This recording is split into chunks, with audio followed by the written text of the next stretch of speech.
Assalamualaikum everyone. So we are from Group 4. This video we will explain about international trade theories of South Korea. But first, let me introduce to you guys our team members. AKLIMA, hajjaratul ZAHRA, HAZIM, Muhammad AKIF DANISH, and Putri NURNADIA ARIESSA.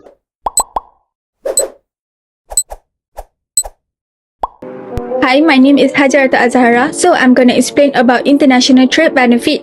What is international trade benefit? International trade allow country to specialize in what they do best and exchange goods and service with each other. This benefit businesses by giving them access to a larger market and consumer by giving them a wider variety of product at competitive price.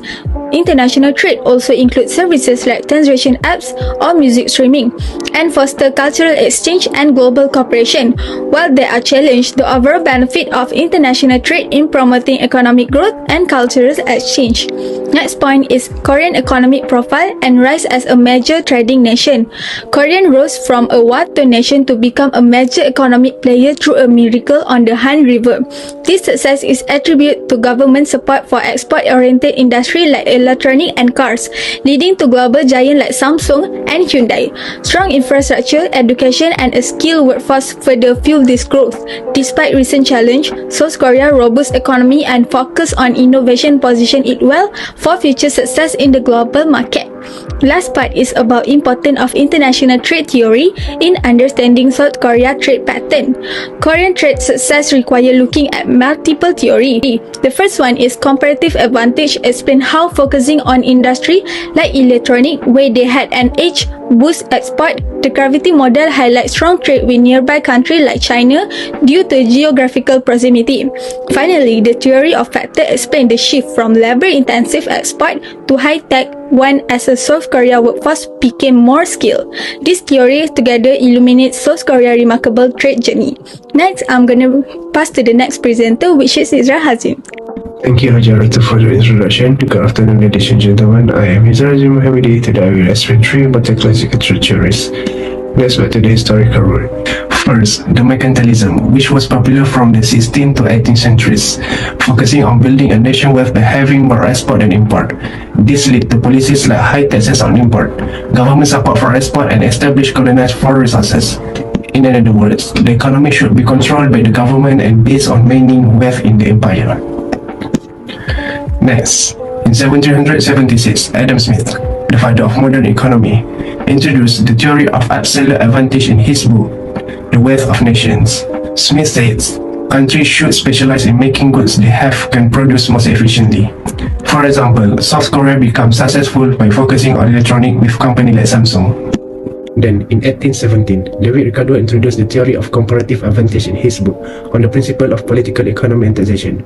Ricardo explained that even if a country isn't the best at making something, it can still benefit from trades by producing goods at the lowest cost compared to others. This idea is very relevant today in global supply chains outsourcings. In conclusions, mercantilism shapes the early days of trade policies. Adam Smith's absolute advantage encouraged countries to specialize in what they do the best. David Ricardo comparative advantage show how all countries can benefit from the trades, even if they aren't the most efficient producers. So, the similarity among these three ideologies and theories here is that all focus on the benefit of trades to increase a nation's wealth and influence trade policies. Thank you for listening. I will pass to the next presenter. Thank you, Hizra, for your part. Hi everyone, I'm Akif. So right now I will continue with my part, which is modern trade theories. The case of South Korea, which will focus on the hajjaratul, which is HO model. So HO model is a fundamental theory in international trade that explains how countries engage in trade based on their resources endowment. It points that countries will export goods that use their abundant factors of production more intensively and import goods that use their scheduled factor more intensively. The key factors of the production in the HO model are labor, capital, and land. True for the industrial country like South Korea, labor and capital are the primary focus.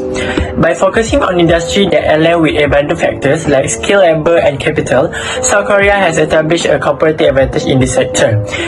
This has led to the trade pattern where South Korea export high-tech product and imports raw material and intermediate goods that is lack, adhering to the prediction of the HO model. Next, I will continue with the economy of scale and the impact, which divide by two, internal and external. Internal creates a competitive advantage in the global market, which leading to increased export respond. For example, they are allowing them to dominate sector like electronic Samsung and automotive Hyundai. For external, they are reduced cost for all firms in the industry, which their effect in the evident in South Korea tech hubs, and which supports the electronics and semiconductor industry. That's all for me. I will pass to the next presenter. Thank you, Akif, for your part. Hi everyone, I am Putri. Would like to continue part recent developments of South Korea. Firstly, I want to talk about the rise of regional trade agreements and their impact on South Korea trade. The rise of regional trade agreements has significantly influenced South Korea trade dynamic. Regional trade agreements are trade agreements between countries within a specific region aiming to facilitate trade by reducing tariff and other trade barriers among member states. The impact of regional trade agreements on South Korea trade has been mostly positive. Next, I will talk about the concept of new trade theory and how it might explain specific trade patterns of South Korea.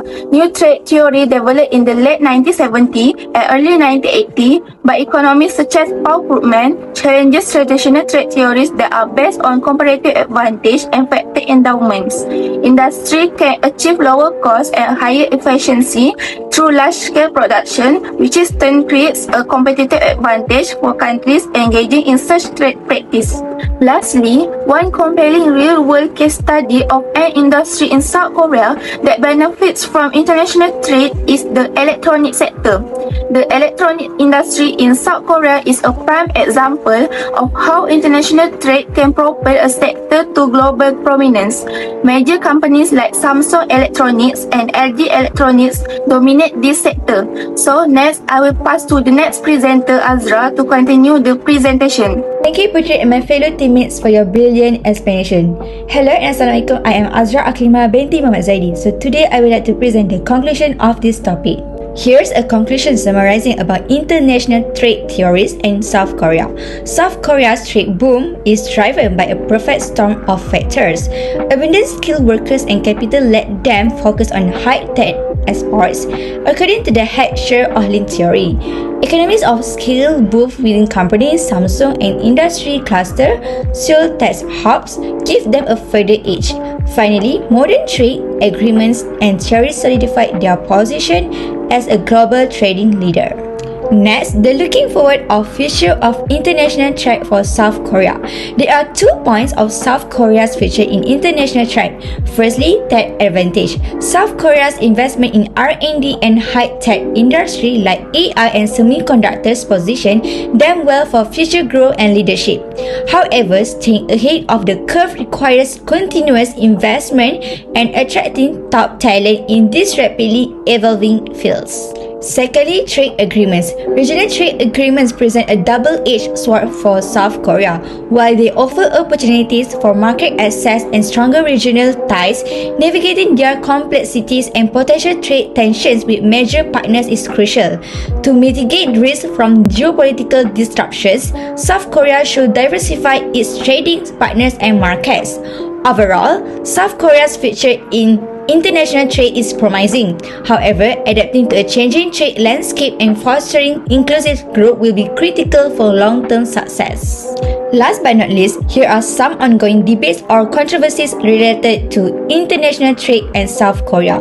South Korea faces ongoing trade tensions with major partners like the US and China, potentially leading to tit-for-tat tariff and other trade barriers, disrupting trade flows and increasing costs. That's all from me and my team members. Before I end this presentation, please enjoy a short video clip of the countries of South Korea. Thank you and bye-bye everyone.